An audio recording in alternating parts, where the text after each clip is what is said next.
from UPS. He won grand champion of the NTDC 2023 and all the other winners. But you know what?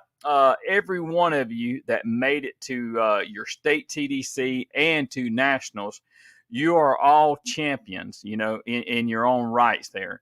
But, I'm just glad to be back on air this week. I know we've had a couple of weeks that we've been off air, just kind of scheduling conflicts and whatnot. I can't keep Steve from traveling. Steve's been traveling the world here lately. I'll let him tell you more about that when I bring him on here in just a second. But, we got a great show lined up for you tonight. We got Mr. Mark Colson. He's from the Alabama Trucking Association. He's the president and CEO there. We're going to find out his insight on, the trucking industry, what the future holds for the Alabama trucking, industry there in his state. But, I'm pretty sure he can give us some insights on the trucking industry in general also. But we want to hear his story most of all, because that's what this show is all about, is to hearing, the stories of truckers and anybody that's in the trucking industry, how they got into this great industry that we all love. But before we do that, before we bring Mark on here, I'm going to bring my co-host on here, Mr. Steve Brand. Hold on there a minute, Steve. I'll give you a proper introduction there, okay? That's right, baby. I'm rolling. I'm rolling, baby. I'm rolling, baby. Oh, man. I got the audio fixed. I got it all ready to go and everything tonight. So the only thing I did, man, I was running so far behind. I wanted to load up some pictures. I just couldn't get some pictures uploaded. But anyway, tell us a little bit where you've been and what you've been doing, because I hear that you are a world traveler now. No, I don't know about world traveler, but forgive my voice. I've inherited a nice little head cold here. No big deal. But yeah, I guess you could say I kind of been out in the wild blue yonder. I mean, way up yonder, and up there in the great state of Alaska. Yeah. And boy, you talk about a great time. We had to share the road truck up there. Of course, we had Mr. Crowder and Mr. Simpson up there a week or so before we got up there. And who's that? I don't know those names. You don't know those names. Okay. Is the Mr. Park fooling you? Is that what's getting you, the Mr. Park? But anyway, I got up there with Alan Boyd and myself, and we got to take the truck around to the Boys and Girls Clubs. We got to talk a little share of the road with them. We got to do kind of a touch truck with the younger ones. And, like we was talking, some of them young folks up there will probably never, ever see the inside of a semi-truck in their lifetime. Well, now those kids have seen it. Right. And, just the look on their face is amazing. I mean, it's something you and I had done for years. Right. We just climb up in a truck and it's like, oh, wow, oh, cool. This has got something my truck don't have. But it's amazing, to be able to talk to them young folks and really put the share of the road on them. And we was working with the Alaskan Trucking Association. And got to sit in on one of their board of director meetings and got to talk to them about Share the Road. They're trying to kick it off with some companies up there and everything. And man, you can't go wrong with the Share the Road program. Can't go wrong with it. And go ahead, Tim. So tell me this. You and I, we've done Share the Road program all over the nation, different places. I do it pretty regularly back here at home at my school 4 times a year here in my local county. Tell me how they received that in Alaska, because I don't think that's ever been presented there, correct? They know about it. They watch the videos on YouTube and stuff like that. But, we went up and presented it to them, showed them how we do it. They received it real well. And the other part, too, is in their director meeting, I hope I ain't telling anything that ain't supposed to be told here, but they had a lady up there, and I cannot remember her name. I don't have her business card in front of me right now. But she works with the school districts and stuff. Like they bring colleges into your high schools. Right. And, get the kids prepped for what they want. So the next 4 years of high school, they can get them prepped for what college classes. Well, I think they're trying to swing it more to a vocational lane.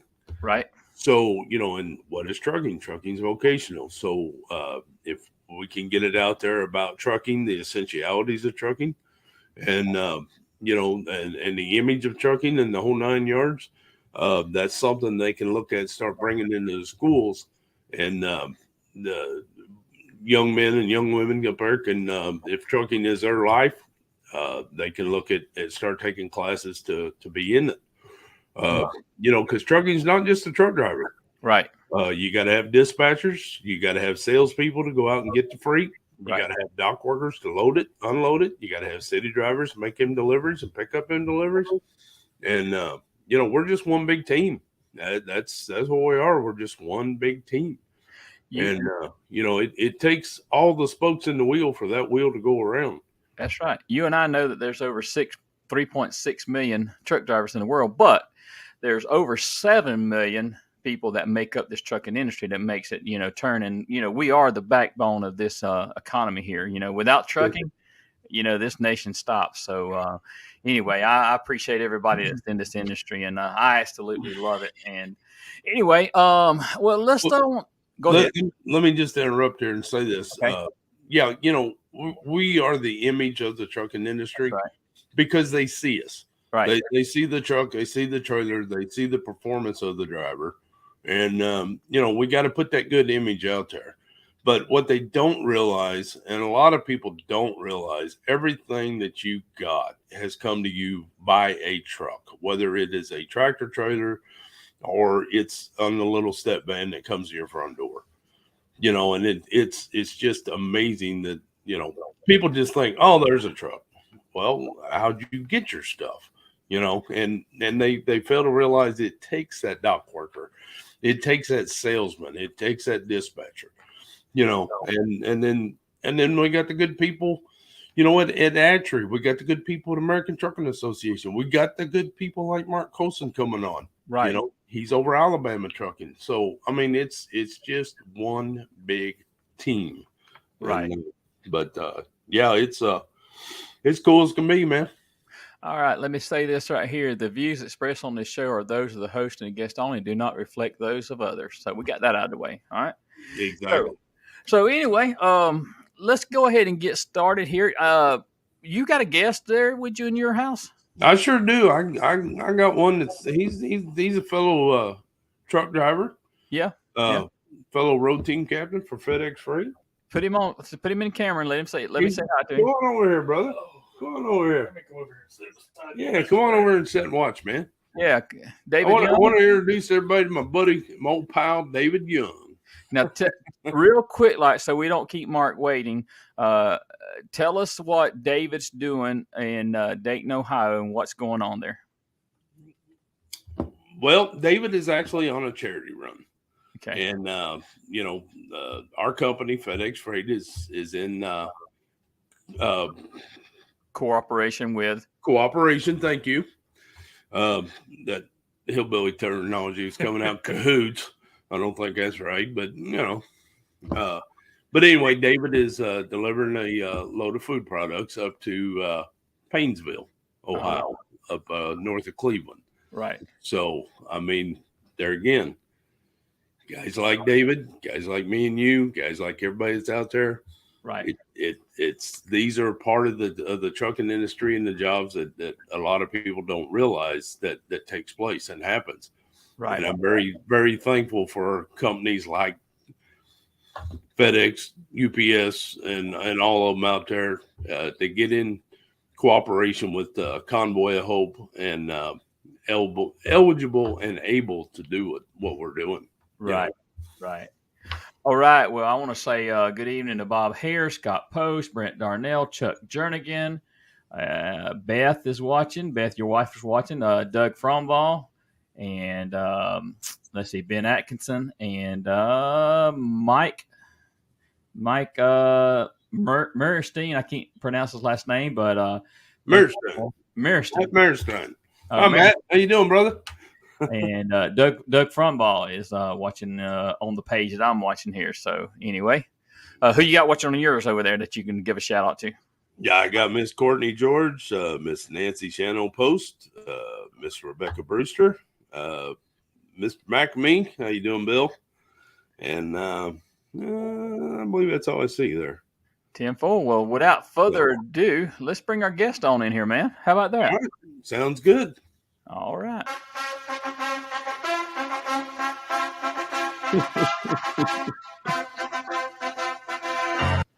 I love the sound effects there, Mark. I was just hoping I was going to get an intro song after hearing Steve's. You know, I didn't want to be left out. I don't know where he comes up with this stuff. I like Rocky. It's all good. Hey, guys. It's all good. Well, thank you for coming on, and we're excited to hear your story and hear what you have to say about the Alabama Trucking Association.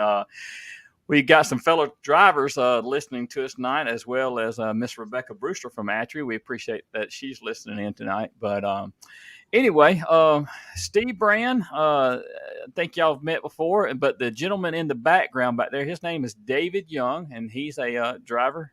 And he drives actually for FedEx Freight. And I think you heard a while ago, he's on a charity run, just actually going through. Steve, hey, if you're ever in Dayton, Ohio, we'll welcome you into his house. I've actually sat down and had dinner at Steve's house before. He will take care of you, right? Right, David? Yes, sir. He will. I got an open door policy, man. That's just the way I am. Just come on. You tell me you're in town, I'll help you out, And these my fellow road team captains, they fly into Dayton. They got to pick the truck up down here at MTS. Man, you tell me what time you're in, I'll pick you right up at the front door and carry you right down to the truck. No problem, man. Well, good to have you, Mark. Thank you for taking time to come on and talk to us tonight. We normally start the show off, kind of like we just did. We kind of chit chat a little bit, but we want to hear from you now, and we want to hear. First of all, let's hear how you got into this trucking industry. I kind of did a little bit of background research on you, and you was in a different sector before the trucking industry. So I'm going to give you the floor, let you take it away and talk to the audience there. Hey, well, thanks, Tim and Steve and David, for the opportunity to chat with you all tonight. Coming at you live from Montgomery, Alabama, from my daughter's room. Just because it's probably the one quiet place in the house tonight. But, like probably y'all's stories, and I've listened to y'all's stories, and you have incredible pathways that got you to where you are. And we always find ourselves in places that we might not have ever thought we were going to be, right? So in my life, it really started with my family's tire business. I grew up, ironically, and I'll tell you why it's ironic in a moment, changing truck tires in my family's tire business in Chilton County, Alabama, Clanton. For those that know I-65, if you guys who truck up I-65, you see a big peach there, exit 212, 215, 205, all those Clanton exits. And that's where I'm from. And when people in Alabama, at least, ask where I'm from, I usually tell them, Clanton or Chilton County, and they know that because it's very, very popular for its peaches. It's the one real county in Alabama, much like Georgia, South Carolina, but it's one county in Alabama that grows these delicious peaches.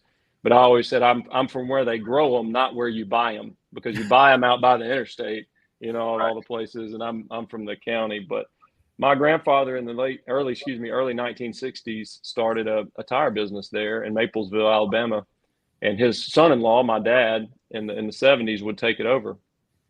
And my brother and I grew up working in the tire shop, and that really was probably some of the most impressionable time of my life, learning about working for a small business owner, all the joys and mostly stresses of that, learning about the appreciation for the trucking industry. The tire industry is like, as Steve was saying earlier, it's a big family, it's a big team. Well, the tire industry is a big part of that team. And I learned that growing up, and we did a lot of agribusiness, tire, and I changed all. It was really incredible upbringing. At the time, I probably complained, but learned a lot about life and learned a lot about hard work. And so from there, I got an opportunity to go to college and education was very important in our family. And through that experience, I can't explain how it happened other than God's hand on it. Found myself working for our state chamber of commerce and working with a lot of local chambers of commerce all across the state of Alabama on many different issues, whether it be any particular community that, whether it be Huntsville, North Alabama, and all that's going on there, Mobile, and even rural parts of our state. And through that, I spent 13 years at our state chamber of commerce in Alabama. It's called the Business Council of Alabama, and various roles there in that time. And just like there and just like now, what I like to tell people is, the people don't even know really, a lot of truckers who might not have been involved with associations like you guys with America's Road Team, and thank you for your service, might not really understand, what do you do? I mean, some people might even think we're part of the government, right? And a lot of times we're posting up against the government, Yep. And but there's this interesting intersection that exists, right? So, I mean, business, government, and politics. There's a busy intersection, and that's where we live. That's our intersection where we operate. And because a lot happens, a lot of decisions are made there, a lot of influence is needed there to educate people on what you guys do every day, and your challenges, your opportunities, what business owners face in making critical decisions. And so our job is to live in that intersection, that really busy intersection, and try to make sure people understand the challenges and the opportunities so that, we can remove barriers to growth, and really make people's jobs better, make people's lives better. So how I got there, like I said, I grew up changing truck tires, went into that kind of intersection place and found myself at the Alabama Trucking Association in June of 2019. And get to work with an incredible team there, and our staff and our leadership, the members of our organization. The gentleman I replaced, Mr. Frank Filgo, was a friend and a gentleman, and he did a fantastic job in his nearly 25 years of service. And so I got to come into an organization that was well respected, well funded, and had a great reputation. And so our challenge, when I started, was to take it to the next level. And I don't know that we've done that fully yet, but we're certainly trying. Right. So the Alabama Trucking Association, if I remember right, I've run up and down through 85. You're right off the interstate there, correct? Yeah, man. We got a nice sign that says Alabama Trucking. It lights up at night. And when I started, it's a really funny story, kind of inside baseball, but some of y'all might appreciate it. We didn't have a real sign on the building, and I went around meeting with board members to introduce myself, ask them what we could do to be better, what we need to continue doing to be successful. And so often it came back to, you really need to fix that sign on the building. And there was the namesake of the company, Buddy Moore Trucking Company. Mr. Buddy Moore passed away last year, but he was alive at the time, and it was very important for him to show, there you go, to see that, to showcase our building that's right there on I-85. And so you can see that going northbound or southbound. If you're going northbound, you're heading to Auburn. And so it was exciting for our team to be able to celebrate truckers. And I wanted to tell this story, and that sign is a great opportunity. Right after I started, so I started in June of 2019 with the Alabama Trucking Association. So within the first year, COVID happened and the pandemic and shutdowns and all that. And, it was just such a crazy time. I mean, there was so much fear, and it hit me during that time. I mean, truckers aren't driven by fear. I mean, they're driven by courage. And we didn't have that sign on the building at the time. And I literally had a dream one night, and I came in the next morning to the office, and I said, we're going to put some signs on our building that can be seen from the interstate. And this is about a few weeks into the pandemic. Remember, everybody was running to buy all the toilet paper. Like, we got plenty of toilet paper, guys. You don't have to buy all the toilet paper. Just, be cool. And so we put two signs up, and there's imagery of this out there. And one said, keep calm and keep trucking, the riff on the Winston Churchill sign that actually never got used in World War II. That's a fun fact if y'all want to Google that, about the posters that got used. The be calm and carry on. Yes. Keep calm and carry on. That sign actually never got used during World War II. Really? In England. Yeah. Everybody thinks it did. There's a cool story about that. I'm not gonna get on that. But anyway, most people, it's very popular. And then the other sign was, ironically, fast forward, was a guy that is now one of your counterparts on the America's Road team, Darian Henderson with J&M Tank Lines. At the time, he was a finalist for the National Tank Truck Driver of the Year. And so we had promoted him, and we had this great picture of him. And so we put up his big mug on the side, big, huge poster of his face. And it said, hashtag thank a trucker. And it also had a Bible verse on it. We just not the text of it, just the number. And it was Joshua 1:9. And it was, which essentially says, do not fear. Have I not commanded you? Do not fear, do not be afraid, for the Lord your God is with you wherever you. Have I not commanded you to be strong and courageous? For the Lord your God is with you wherever you go. And man, that's like, if there's not a Bible verse for truckers, is that not it? Wherever you may go, you're always on the go. And I mean, if truckers aren't strong and courageous, I don't know who is. And so they certainly are. But that the reason that came to me was I read it in a devotional one day, like the next day it appeared again, and I'm like, okay, I got the message. And so and the Spirit talks to you, you listen. And right. And so like a day or two after that, I have a board Zoom, like I'm Zooming with my board of directors. And at the time, everybody was still trying to figure out all these video conferencing things. And down our drive, which is in an office park, 2 18-wheelers are coming down. They don't have a trailer on, but they're coming down our driveway. And I see it out of my office window. And I'm telling my board, like, what's going on? And a staff person comes in and they're like, 2 guys are here. And so I finish up. Well, I knew one of them. It was Alfonso Lewis, who is a fellow road team captain and is the first truck driver that we've ever put on our board of directors at the Alabama Trucking Association. Very proud of that. He's from Montgomery.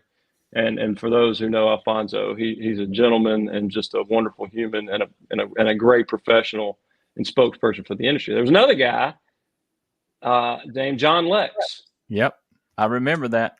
And so he's a professional driver for Walmart and was a America's Road team captain as well. And he ran out of LaGrange, Georgia, and he had a load in Montgomery and saw those signs from the interstate, to your point. And so the next day he goes back and tells his team, I want to go back to Montgomery. He takes his load, drops his trailer, and then calls Alfonso, who was available, and they drive over to our office to go out there with their cameras, unsolicited, all on their own, and shoot this awesome video it's on social media. There you go. I love you. You're great with the tech here, Tim. And so there's a video I got, and Lex does this just selfie video with him and Al, and just a celebration message of what the role the truckers play in the country, and man, what a great impression. And that was how I met John Lex, and then we established a friendship. And for those, you all know the story after that. Not long after that, he was diagnosed with cancer and fought a valiant battle. And he didn't lose the battle. He just lived to play in another life. And so, and he was one of the most courageous people I've ever met. And you talk about making a first impression when a guy like that rolls up to your front door. Wow. And so that predated that nice sign we have now, but it was a wonderful way to meet John Lex, and his legacy will live forever. John Lex was he was my mentor when I went through selection process for the ATA, and I knew him before that, but man, you're right. He makes an impression on people when he meets them, and I mean, it's just like instantaneous friendship. You cannot dislike the guy at all. He's just that big. He lived life that big. And I'll tell y'all something right now. When we were at the banquet last week at NTDC, after John passed away, his wife gave me some of his ties that he wore. And I was wearing his tie at the NTDC banquet because I felt like John was with us there the whole time, So great tribute to John there, Mark. And I remember that so well. And I'm glad that you brought that up, because I remember when they did that. That was just an awesome experience. Well, I mean, I was less than a year into this industry, really. And gosh, you talk about two legends that just take you under their arms and loved on me and educated me and reminded me of what we're all here to do. So Right. thank you. Yeah. Right. I'm gonna back out. Steve, you got anything on your mind? Because if not, I got somewhere else I want to kind of go down the road with. David, you got anything? I'm just wondering if Mark sees a sledgehammer or, tire irons now if he goes into convulsions. No, I'll tell you what's funny, David, is I went McGriff Tire had an event here in Montgomery. They're out of Coleman, Alabama. They're a great member of ours, and they had a big announcement. So I went over to their shop here in Montgomery, and just walking in and smelling that smell that y'all know, that rubber. I mean, it's nostalgic at this point. At one point, probably, not long after college, it might have been like PTSD, but at this point, it is a very nostalgic smell. And and now there's so much technology to use on changing truck tires and skidder tires. I mean, I used to work on skidder tires. The logging industry was huge where I grew up, and so we worked on log truck trailer tires, skidder tires, any kind of agribusiness tire you could dream of. There's a million different little weird tires that go on all kinds of farm equipment. And my dad still runs a shop there on Highway 22 in Clanton, and so he's still out there hustling. So no, it's all good now. I think I'm over the hump for the PTSD from it all. Yeah, I'm just going to make a comment on that smell. There ain't nothing better for a truck driver on a cool morning to smell that diesel fire up, buddy. It's like being on a NASCAR race on a Sunday morning when you smell that jet fuel, that racing fuel. You smell that diesel smoke in the morning, man. It's just, So I know what you're saying about that. Go ahead, Tim. Go down the. Yeah. I want to kind of go down memory lane here just a little bit. And Mark, I remember you brought up something about back there in 2020 and, COVID and the pandemic, and everybody was kind of like, not knowing what was really going on or how to handle things, whether you was an essential worker, whether you wasn't an essential worker. And if I'm not running up to Atlanta on my daily run meeting Nashville, Tennessee, I'm on another run, which we meet Jackson, Mississippi over in Montgomery, right there off of 331 at our terminal. Yeah. So if I'm not going to Atlanta, that's where I'm at. Well, just so happened, I happened to be on that bid run at the time, meeting Jackson, Mississippi. And I remember something specifically about Alabama during that time that I was going over there. Your state, I don't know whether it was your association there or not, but y'all had one day to where y'all was actually handing out meals to people on the side of the road. And do you remember that? Well, and it wasn't just us. I mean, it was just there was one story. Yes, we did. We did a lot of those kind of things, but there was one of the best stories from that time was there was like and it's on our social media. And gosh, I mean, it feels like it was 10 years ago, and it really wasn't that long ago. But there was a middle school girl from Auburn or Opelika, Alabama, so East Alabama, Lee County, and on her own volition, just made a bunch of, told her mom, I want to make all these sandwiches. And they went down to the rest stop on the interstate there and she made signs and she had all these sandwiches, and it was legitimately her idea. And she did it. And we hit on social media. Somebody contacted us about it. We did it. We sent it to the media. It got a ton of play, only to find out that like it was maybe not 100% legal to do that at a rest stop. But it's like, whatever. I mean, like her heart was in the right place, and it was wonderful. So that was one of those best stories, Tim, that I remember from that era. And everybody, I mean, that was, of all the craziness of that time, I mean, there was a lot of, bright lights that you could see in people's hearts of serving not just us, but just their neighbors and all that. I mean, it was some of it. Yeah, it was just a weird time in our history that we all lived through. Well, I remember that time, and I was actually coming up through Brundage, and I seen little pull off there right when you get off outside of Brundage there, and there was these people out there with their safety jackets on and pulling through and handing out bags. And I didn't have time to stop. I had to get on to Montgomery to my meet point, but on my way back, they were still there handing out sandwiches and drinks and everything else.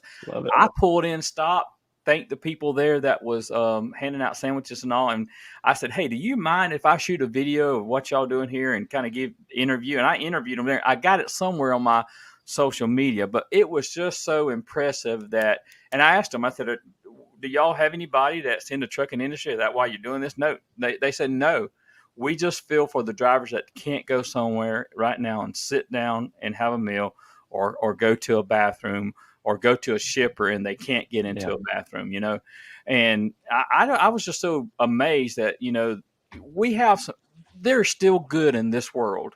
And, as much as, bad that's in this world, there's still a lot of good in this world. And when people come together, and difficult situations like that, that's when the best of people come out.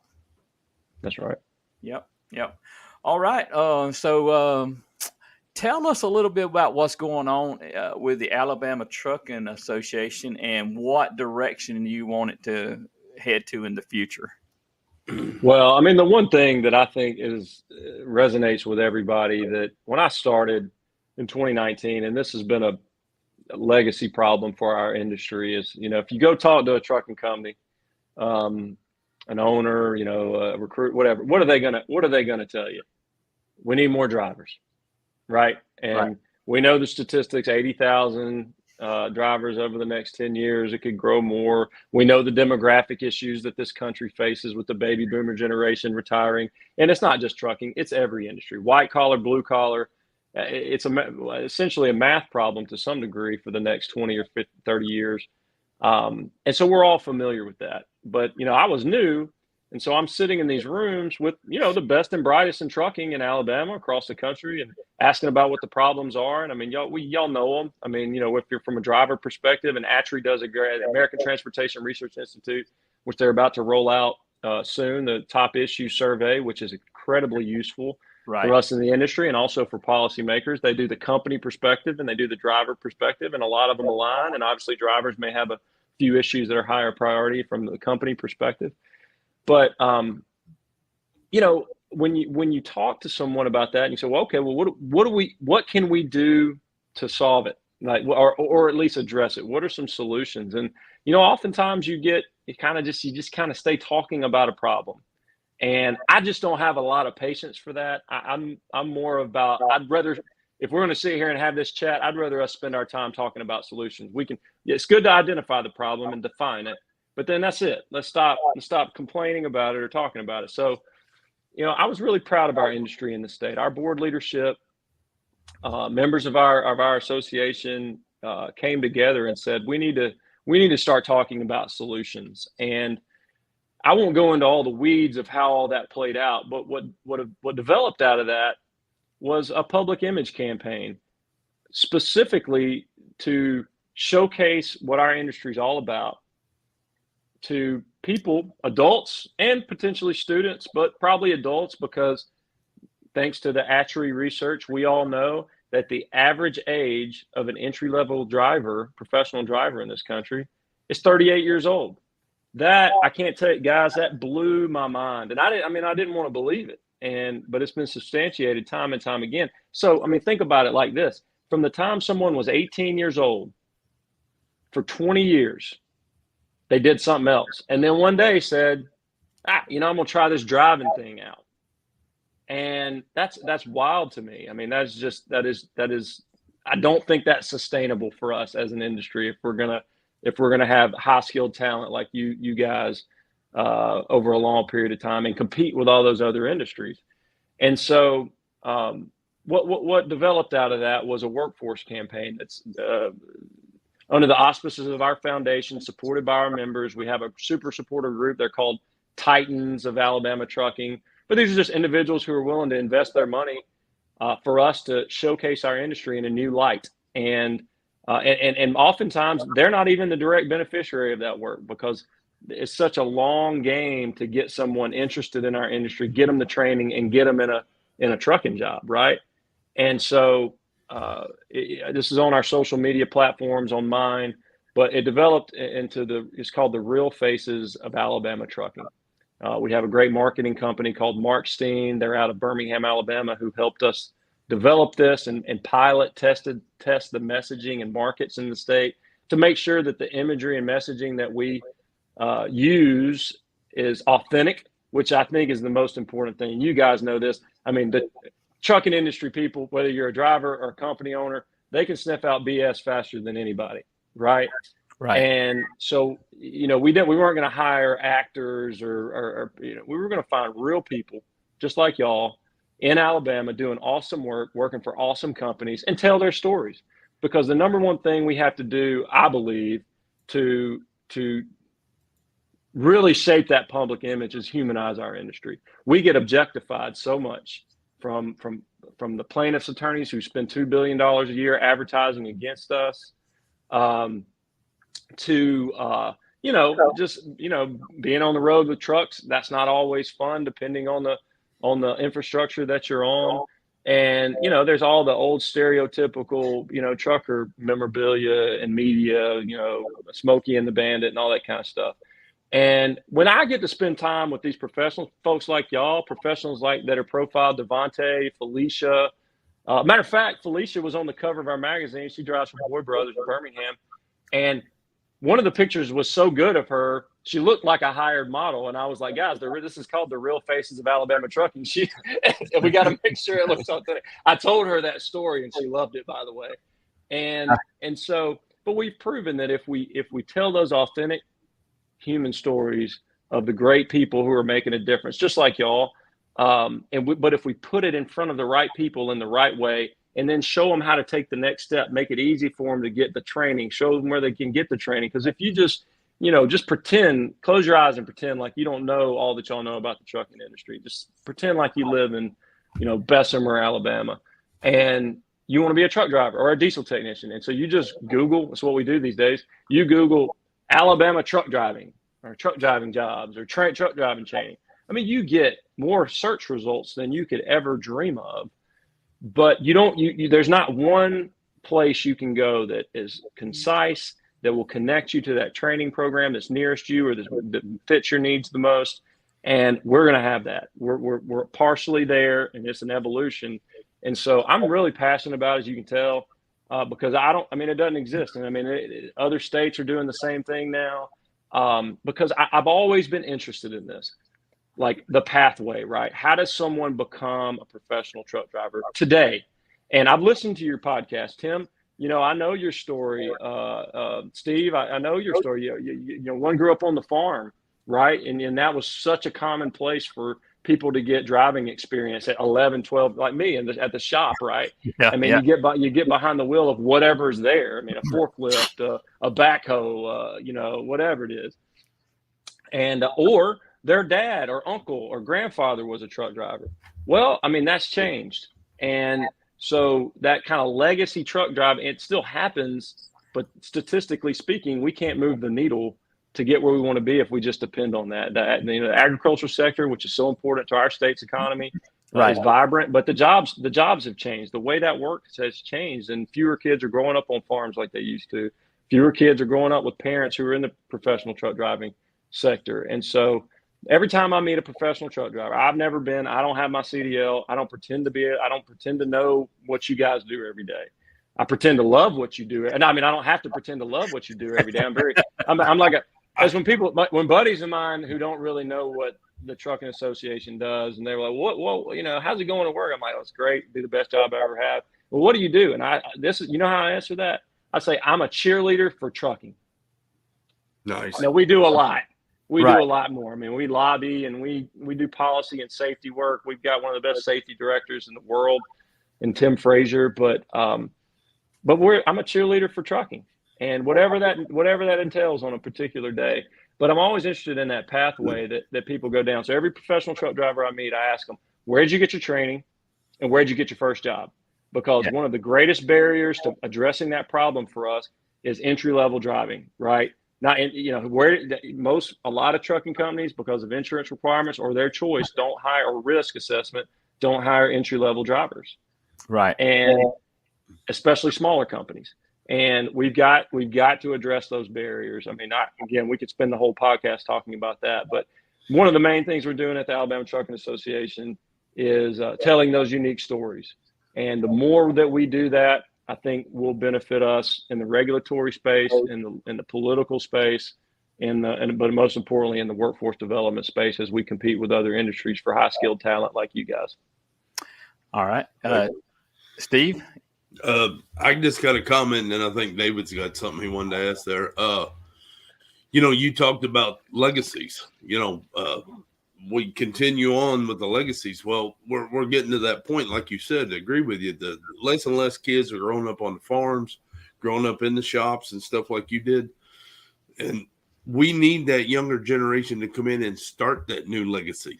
They need to. They're the only one in their family, and then all of a sudden they get their siblings, their children, and they got to start that legacy. And that's kind of what I talked about, that lady up in Alaska. She's citing towards that, bringing that into schools. I mean, there is nothing wrong with college. Don't get me wrong, but you've got a lot of people with a lot of college knowledge, and they're not even utilizing it. They're off in something else. And I'm with you, Steve, but also, I mean, I come at it from this perspective too. Like, there are some awesome stories out there where they are doing that. And I love, because you mentioned the smell of diesel. So if you go to our social media platforms, Travis, he's a diesel tech in Birmingham, and he's one of the real faces we featured in our first phase of this campaign. And you can go find this clip because it's out there. His comment, which is like gold, and this was 100% authentic. He goes, man, the smell of diesel in the morning, man, that's like my coffee. And he may be watching too many Vietnam movies, but when I'm, like Felice, she was 26 years old. I mean, now she's an owner operator and owns her own, at least, purchased her own truck. And those stories are out there. And my opinion is we've just got to be really good about telling them and showcasing them. And I believe that will create those legacies, because somehow they found their way at a young age through a different route that maybe y'all took or that I would have taken. And when people see that media, when they see those stories, they're like, oh, I look like her, I look like him, or I sound like, or I relate to that. And then they just need to have it kind of the pathway streamlined, because a friend of mine who had a military background said this to me, and it really opened my eyes. And they said, in trucking, there are pathways into the industry. They're not always direct like a lot of other industries, right? Because of the regulatory environment and insurance and the 18 to 20-year-old, nature, all those things. He said, so there's a lot, because of that, there's a lot of mystery around the pathways to get into trucking. So one of our jobs at the association, and one of y'all's jobs, one of the industry's jobs, in my opinion, is to demystify that pathway, to make it not feel so mysterious to someone who doesn't know us like you all know us, right? And so, especially if you're like a student or a young adult, demystifying and make it simple and showcase those options that they have, I think is something that we can do. I mean, one person who's doing amazing work in that space is Lindsay Trent and Next Gen Trucking Association. They're solely focused on putting career pathways for the trucking industry in front of high school students. And I applaud them, and we're great. We want to be strong partners, and we've had some early successes here, but they're trying to do that all around the country. And the only organization that I know of who's solely focused on that. I mean, a lot of us are trying to do it, but we all get spread thin. So I'm thankful that there's folks out there, and there's lots of companies that are doing innovative things to get young people and new people, whether they're adults or students, into the industry. And so those things should be celebrated. The more we showcase them, I think the more that will catch on. But I'm just really proud of the work that's just happened in this short period of time here in Alabama. And the future, I'm a half glass full kind of guy. The future is bright. Right. Well, Mark, I've got this, actually, the little video clip of Travis pulled up. If you don't care, I'm going to share it on the hook it up, man. Let me go to my share part of this thing. I wasn't quite as quick on the draw on this one as I was the other ones. Let's see here if I can pull it up. All right. Let's see. Yeah, here it is.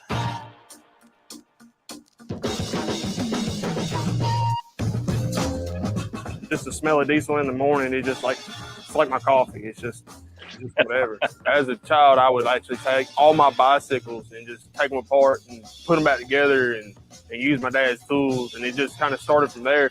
So I actually dropped all full scholarship, all the opportunity I had for a full ride to be a car guy, to be diesel. And I actually saved up $10,000-$15,000 working side jobs, hauling hay on the weekend, just normal farm work, and actually put myself through diesel technician school. Because if you actually think about it, there's big trucks all around. I mean, there's always going to be trucks breaking down.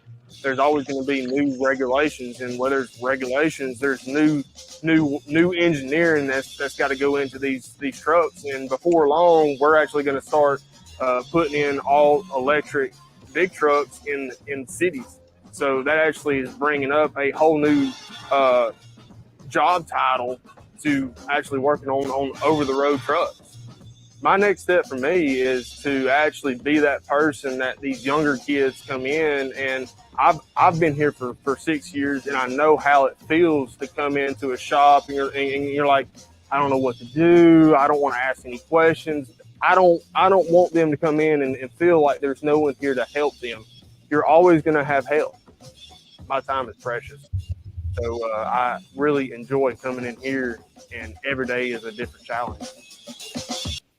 Well said. That's Well, all. And I look, man. I mean, none of that. And that's what's cool about those stories is none of that's scripted. I mean, we talk to the companies that are members of ours, the Titans of Alabama Trucking, and we've got so many more. I mean, gosh, we got gold in about eight professionals, and we just gave them a microphone and they told their story, and then we package it up. But I mean, those are out there, and that's our job. I mean, that we get so caught up in the numbers, and numbers are important. Data matters. I mean, like economic numbers, the number in Alabama. I mean, we've got 125,000 people that work in the trucking industry in Alabama. Wow, that's 1 in 13 jobs in our state. I know that thanks to Atchery, but thank you, Rebecca. Thank you, Rebecca Brewster. But in Alabama, here's a fun fact. Take a guess, guys. How many automobiles, passenger vehicles, are manufactured in the state of Alabama on an annual basis per year? Oh, I don't know, but I know you got a big plant right there in Montgomery. Yeah, we got a big plant. Guess. Take a guess.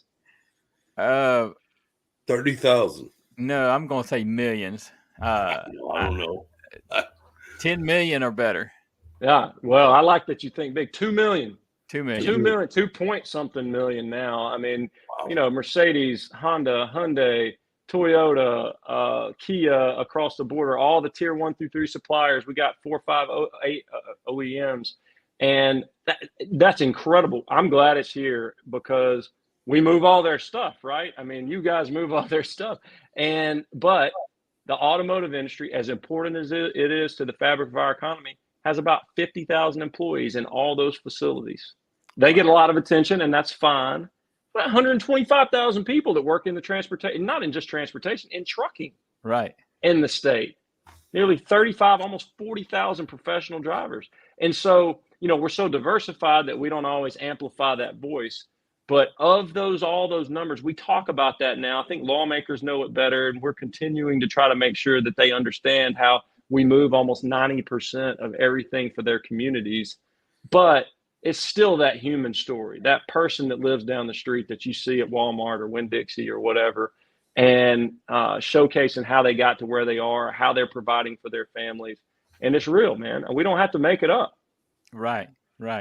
I want to talk about some of the superstars that are in your state there. And one by one, just some of them that I know off the top of my head. Charlie Salter. Tell me about Charlie Salter. Well, he was our grand champion at our state truck driving championship this year. He's from Autaugaville, Alabama, which is right down the road from where I grew up. He buys tires from my dad's tire shop still, and great guy and just a sweetheart and a true professional. And so he led our team to the National Truck Driving Championship last week. And we had some strong placements, but we didn't bring home the titles like we wanted to. But that's okay. They competed well. That's right. But Charlie's a great guy. I mean, he's if you call him, he answers. He's a great spokesperson for the industry, And he certainly, and you talk about the Share the Road program, Steve, that you were part of up in Alaska. Charlie's one of those advocates we have here that gets in front of adults and students and just shows what the trucking industry is all about. Right. And Alfonso Lewis. Well, I mean, he's one of the most famous truck drivers in America, and it was difficult. I mean, Alfonso drove for YRC, so yellow, and so he's made a career transition due to that Right. event. And I actually got to have coffee with him while he was in that transition, and we talked a lot about our faith and how we trust God and how all that's going to be taken care of. And the most important thing for him is he's a new grandfather. Right. And I'm so excited for he and his bride, and that's a special event in their life. Yeah. Congratulations to him. Yeah. Yep. Congratulations, Alfonso. You got several other guys on your Alabama road team there, right? And I'm trying to remember the name. I mentored. Go ahead. No, go ahead. I'm sorry. No, I mentored one guy that's on your Alabama road team, and I'm trying to remember his name. He actually works for FedEx out of Birmingham. Yeah, we got a couple, and Dan Thompson, of course, and Richard Pratt. Those are the two guys. Yeah, Dan Thompson and Richard Pratt are ladies. Mr. Love. We have several others, but they both drive for FedEx. And Dan is one of the more infectious personalities you'll meet in your life, and so they do a fantastic job representing the industry in our state. I mean, one of the other things, we've got great leadership. I mean, Tommy Neely with Ross Neely Systems is our chairman of the board, and that's a legacy company, one of the oldest Baggett Transportation. I think Ross Neely is now two of the oldest Alabama-based trucking companies, and we're so blessed to have just such a strong legacy of leaders who volunteer their time to make our industry better. And one of the things I love about this industry is how competitive it is. With a little bit of a sports background that I have, I love that competitive nature, but it's not cutthroat. These competitive, whether you sell trucks or you move freight, they want to win, right? Just like you guys. I mean, they want to win. They want to do it safely, do it the right way. But at the end of the day, when issues impact our industry, like lawsuit abuse that drives up insurance costs, like all these other things that we have to address to workforce development, we come together and we sit at the same table, and they know how to be a team. And that's why I tell friends of mine who aren't really familiar with this, when they ask how's this job going that I have, and I said, it'll be, no matter what I ever do in my life, it'll be the best job I ever have. I would be missing the point if I didn't ask you this question, Mark, before we go off there. And we are coming into what we call the post-trip part of our show here. Your state has a big military presence, Fort Ruckert, for instance. And how is that transition? Do you find that you got some people that's retiring out of the military wanting to get into the trucking industry? Do you come across that a lot? Yeah, it's a major challenge and it's a major opportunity. Some companies have found a great way to break into that community and build a great reputation. And what I've learned, I have so many friends and even family that have a military background. And you're right, Alabama's blessed with a strong defense sector. Maxwell Air Force Base, Redstone Arsenal up in North Alabama, Fort Rucker, so a lot of other ones. And, what I've learned is that word of mouth in that community means everything. And there are some things that need to happen from a regulatory environment, such as like credentials for truck driving in all the different branches of the military. It's not uniform. And then just like really, I think it's a similar thing that what I'm talking about there. There's an education campaign that has to like showcase where these opportunities are. And there've been some successes, and I really applaud the companies that have built a reputation for bringing on our veteran community, and our industry is known for that. And similarly with the formerly incarcerated individuals, there's some incredible stories about people who made a mistake in life, and our industry being a place that has rehabbed individuals who have made a mistake in their early life. And I think again, there are some policy changes that can occur and they are out there. Some of them are congressional, some of them are things we need to do at the state level, but most of it is just a simple education and telling that story the right way and connecting all the right dots. Right. All right. I got one last question for you. Unless Steve, you got something else? I just got one question that's been on everybody's mind, Mark, and how's your truck parking situation down in Alabama? Yeah, so that's a great question, Steve. I mean, it is from the data that I see, again, mostly thanks to Astry, it's not as bad as some other states. And because of that, it's been a little bit difficult to get that on the radar. And I say not on the radar, but up the priority chain of our folks at like DOT. But our congressional delegation is coming along with that. They play a major role. Our governor has been receptive to it. But we haven't made as much progress as fast as I would like to make it. We're redoing our freight plan right now. Atri has done some amazing research in other states that is substantive, that is very well. The data set is very confident. I mean, you can put a lot of confidence in it, and I would hope that we would be able to take some actions here to be able to have that data so that when we make decisions in the future of where to allocate truck parking or how to partner with public-private partnerships. But we've got two great transportation chairs in our legislature, Senator Gerald Allen and Representative Randall Shedd, and they passed a resolution this year in the legislature to help highlight that issue and working with our association. And DOT has been very responsive. I'm a little bit impatient sometimes, and so it just we haven't made as much progress as fast as I would like to make it. So right. Okay. All right. Well, Steve, does David have anything he wants to ask before we go off the air here? I'm going to back up for a minute, Mark. You were talking about pathways a while ago, and local school at home, they have pathways that start in middle school, and the kid will pick a pathway. And you said high school, but maybe, you could start in middle school and you work your way where somebody could pick a career, a pathway career into trucking, in middle school. That's right. And part of that is just it partners with career coaches and career tech centers, and those conversations are happening. But we've got to educate the educators about where those opportunities are. We got to get that curriculum in the classrooms to be able to, for them to have those opportunities. And again, that was some of the work that Next Gen Trucking and Lindsey Trent and Dave Dine are doing, which I applaud and proud to work alongside them. All right. Well, it's been I can't believe an hour has went by that fast. But Mark, I mean, you have actually poured a lot into us. We've learned a lot. You've educated us.